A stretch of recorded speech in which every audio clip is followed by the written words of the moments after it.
אם מדברים על שוויון בין שני הצדדים, כן?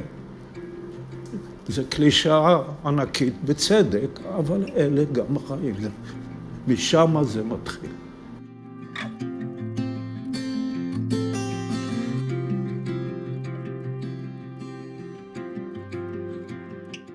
היום שאני חושב, למה הם באו לפה? כי היו פה, הם הבינו שפה יש משהו אחר.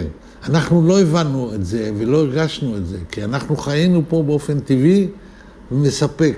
אני אבו עבד מוחמד, נולדתי בכפר מייסר בשנת 45. אני מכיר את הקיבוץ משנת 53, ואני עבדתי בקיבוץ משנת 90 עד 97. אנחנו ביחסים טובים עם הקיבוץ.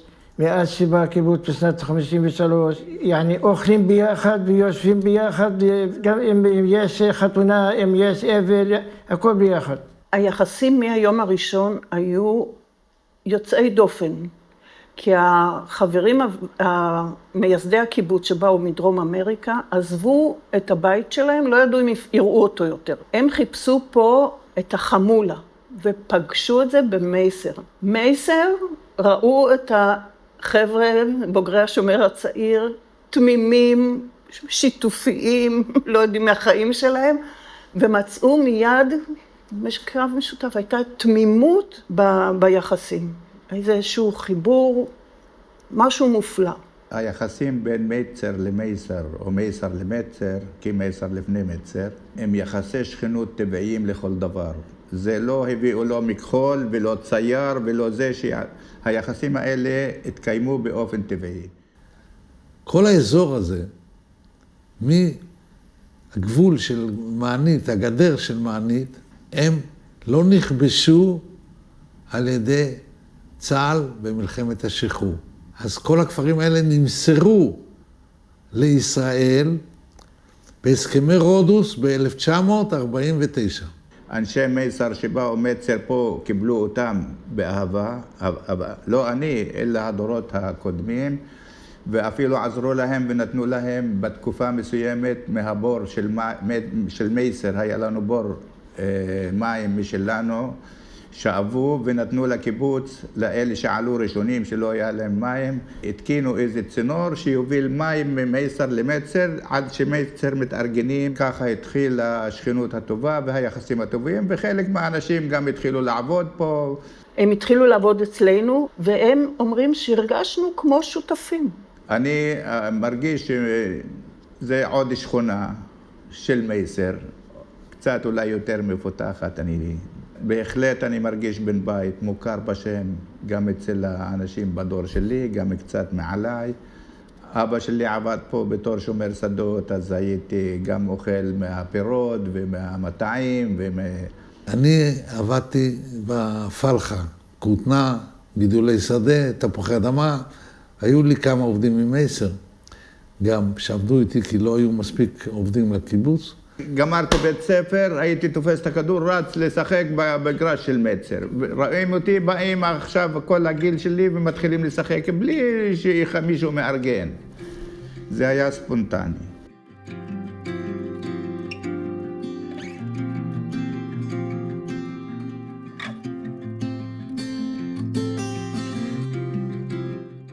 סיימתי את הלימודים באבני, איתרתי את מיכה אולמן, ומיכה אולמן איתר את גרשוני, שהם היו חברים ולמדו שנה לפניי. נולד לי רעיון להקים איזה קבוצה, ומוישה בפגישה הראשונה אמר שהוא יביא את דנציגר, כי היה ברור ששלושה אנשים זה פחות מדי. דנציגר הדמות היחידה המפורסמת. אנחנו כולנו היינו צעירים. אבל דנציגר היה אישיות מטורפת, הוא כבר היה אחרי נמרוד, פרס ישראל.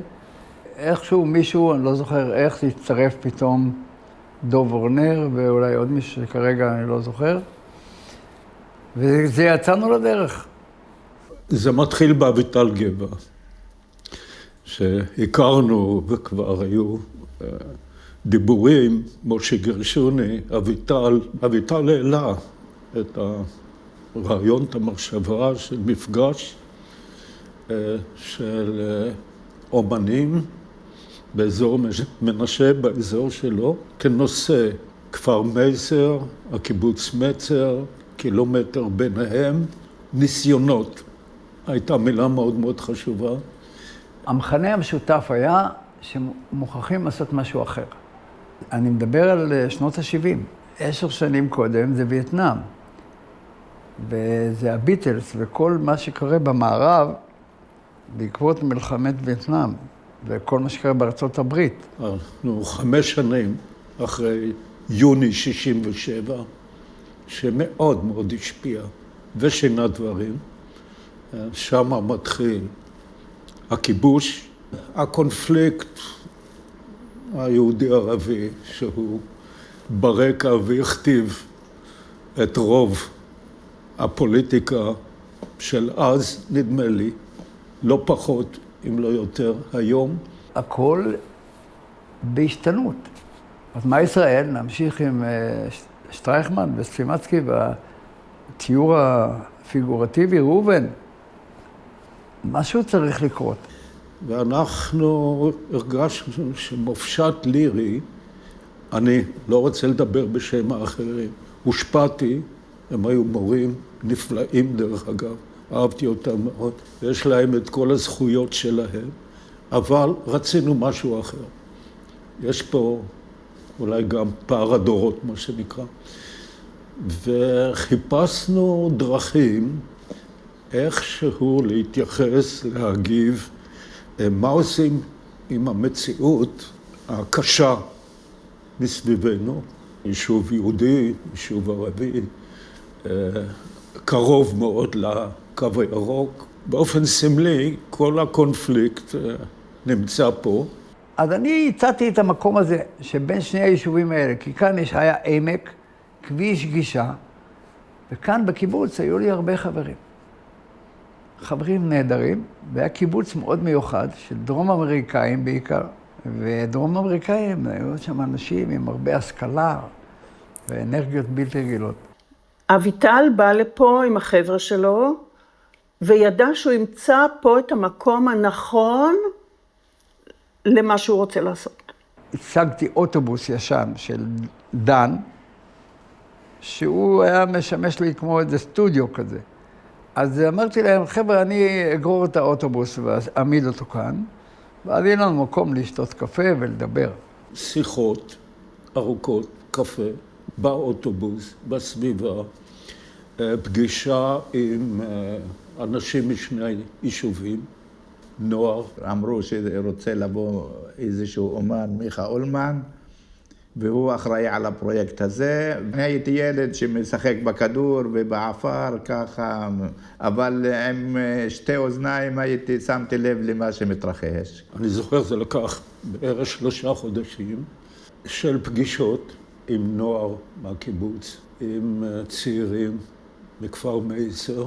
כשזה פגע בי הברק הזה, וזה היה כבר אחרי שהתבשלנו והתלבטתי, ואפילו כבר הייתי קצת בלחץ. הרעיון, המחשבה של החלפת אדמה. הייתה התרגשות מאוד מאוד גדולה. יכול להיות שאפילו חרדה, פחד. התייעצתי, אמרו לי, פה זה טוב, פה זה יכול להתאים. וואלה, נעשה את זה פה. 50 מטר, 100 מטר, המסגד. הם באו, ופתאום אנחנו רואים שהם חופרים במייסר, על יד המסגד, שואלים מה זה, אז אומרים, יש פה פרויקט, הם עושים איזה פרויקט אומנותי. מה אומנות אנחנו שואלים, הצעירים, גם צעירי הכפר, שואלים אותי, מה המשוגעים האלה עושים? ממש כך. אף אחד לא הבין, הם חופרים בו, לוקחים את האדמה למצר, ולוקחים אדמה ממצר לפה. ומה זה עושה?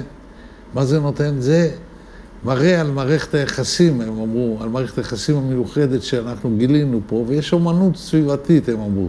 שאלתי אותם, הם צריכים עזרה, אז אמרו לו, אביטל מביא את הטרקטור הזה, פה יש טרקטור, אתה רואה את הטרקטור האדום הקטן הזה, הפרגסון הזה. לא צריכים את הטרקטורים עם הכף, אנחנו עושים את זה בעבודה ידנית. ואביטל ארגן טרקטור, והעמסנו, חפרנו בקיבוץ מול חדר האוכל, והפעולה התבצעה ביום אחד. אני צילמתי לתיעוד. אם לא הייתי מצלם, זו הייתה רק שמועה. أنا بس سمعت إنه كانوا إنه حطوا في قلب البير ويشفى وخلاص. هذا اللي سمعناه. مش هالقد يعني بيأثر علينا يعني، ما أحب أقول لك يعني. شو يعني بده يجي مصر بدها تروح وبده يجي أخرى كوم ثاني يكون فيه إن آثار موجود وفيه كتب، هذا فاضي كله. البلد محله والكيبوتس محله والكل محله.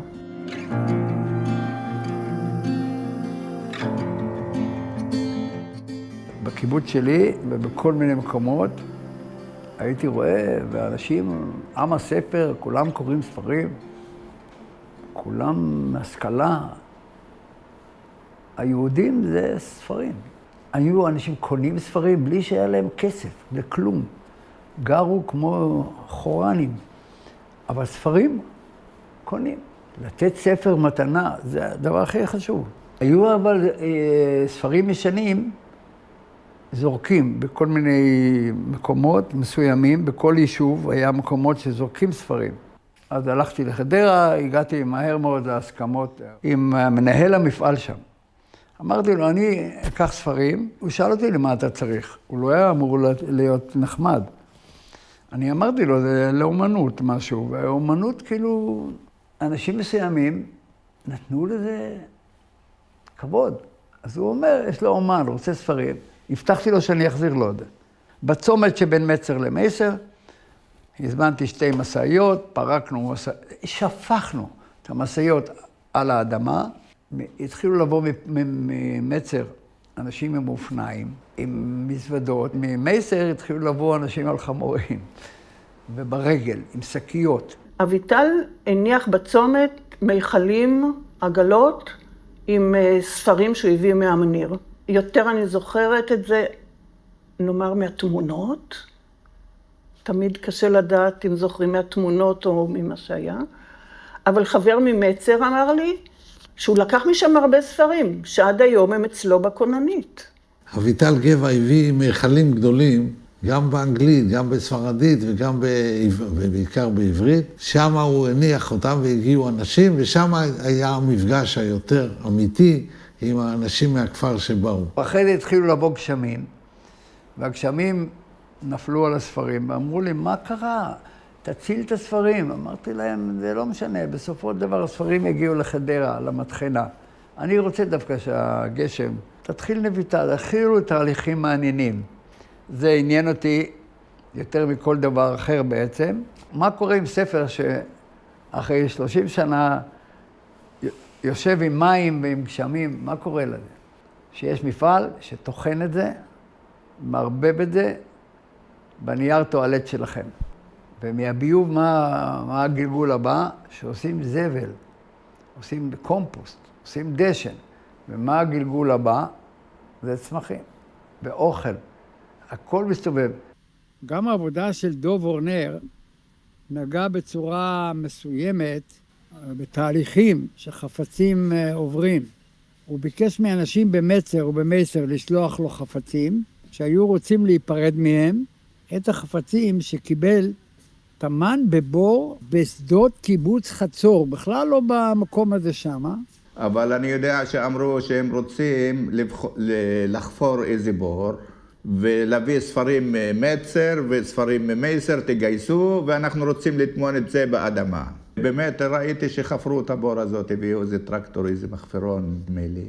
והתחילו להביא ספרים ממצר, לגייס, וגם מייסר, ולטמון בתוך הבור, וחיסו את זה. אני שאלתי חברים שלי במצר, ילדים והורים, ואחר כך פניתי לאנשים שיותר בוגרים ממני והתעניינתי. זה דבר מוזר, הרי הפעולה הזאת, לחפור, לשים ספרים ממצר ולהחליף אדמה. כל הפעולה הזאת היא אקט לא נורמלי, כאילו פתאום באים ועושים איזשהו מעשה. היה בקיבוץ קבלה והיו קולות פיקפוק ונגד, ככה לא היה חד משמעי, אני לא זוכר בדיוק, אבל בסדר. היה חשוב מאוד לפתוח את זה בקיבוץ, אני לא זוכר שם איזה כעסים גדולים. חוץ מזה שכן כעסו והתעצבנו על משה גרשוני, כי העבודה שלו, הוא הסתובב בשדות, כן, את החודשים האלה צילם, וחילק את הקרקעות של הקיבוץ לחברים. הקדים את ההפרטה, נדמה לי בכמה עשרות שנים, מאוד מאוד כעסו. אנשים לא הבינו מה זה אומנות סביבתית של החלפה, ולא הבינו, אני חושב שגם עד היום, כמעט אף אחד לא נשאר מהוותיקים, מהחבר'ה שלי, הם אומרים, אנחנו זוכרים שהיה איזה אירוע, אנחנו לא זוכרים בכלל מה קרה, לא ערבו אותנו, לא שאלו אותנו, שאלו את המזכיר, הוא אמר, אנחנו רוצים לעשות. והוא אמר, תעשו, מה אכפת לי שאתם רוצים להחליף אדמה? בתקופה ההיא היה הרבה שאלות ותהיות, מה הסיפור הזה, מה זה תומנין? אז אנשים, התחילו להוציא כל מיני שמועות. אחד אומר, לא, הם רוצים אחר כך, אחרי 100 שנה, 50 שנה, להגיד שפה גרו יהודים. אחר כך, עם כל ההסברים וזה, נראה לי שאנשים השתכנעו שזה באמת החלפת אדמות, משהו שמחזק את הקרבה ואת השכנות ואת היחסים הטובים. אנחנו גם התחלנו להגיד בכפר שאנחנו רוצים להעביר את זה לדורות הבאים, שידעו שהייתה איזו פעולה שמטרתה היא חברתית, ולמען השכנות הטובה. הריק של הבור, אפשר היה למלא בו מה שרוצים. אנחנו מילינו אהבה, חמלה, סובלנות, חברות, הדדיות, שוויון. זה מה ששני היישובים מילאו. אפשר היה למלא במשהו אחר.